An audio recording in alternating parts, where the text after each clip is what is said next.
So you clicked on this video because you're wondering, how is Bitcoin mining taxed? I'm a CPA and I'm here to break it down for you in less than 10 minutes. Let's go.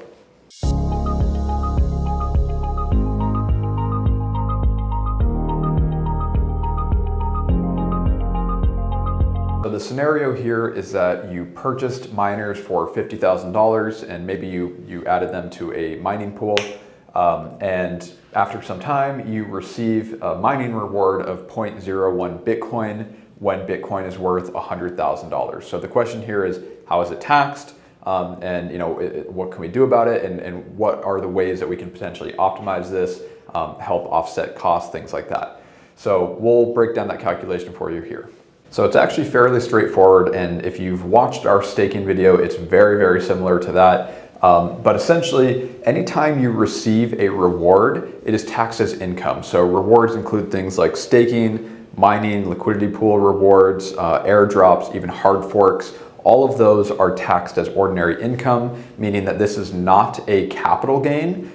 This is just other income, and it goes on your Schedule 1, and it's taxed exactly the same as your salary might be taxed or any regular income that you have. So in this instance, we received 0.01 Bitcoin as a mining reward when Bitcoin was worth $100,000. So we would take 0.01, multiply it by $100,000. So we received a $1,000 reward, and this is going to be treated as ordinary income or other income on Schedule 1. Now, when we eventually sell this 0.01 Bitcoin, this is the cost basis that we will use. So maybe Bitcoin runs and it goes up to $150,000 and we decide to sell this reward of 0.01. In that instance, we would have a capital gain because it went up in value from when we initially received it. Vice versa, if Bitcoin goes down in value and then we sell it, we would actually have a capital loss that we could use. But ultimately, we would record income at the fair value at the time we receive it, specifically when we obtain dominion and control. And whatever the fair value is at that time is the amount of income that we are required to report. Now, the thing that differentiates mining from staking is, at least most staking, is that there are physical assets that are used, such as mining rigs, right?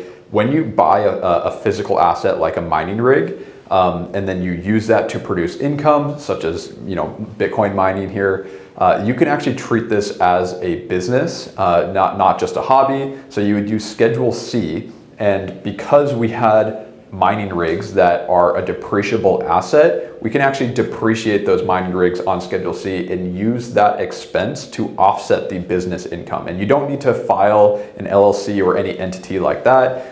This is just a sole proprietorship business, so you don't need to file any entities or anything like that. You can just report the mining income and then the mining expenses on Schedule C. And then on top of that, you can actually use Section 179 to deduct the full amount of those mining rigs in the first year. So you could take the entire $50,000 of expense and use that to offset against the business income and only the business income. So you can't use that to offset against your salary, let's say.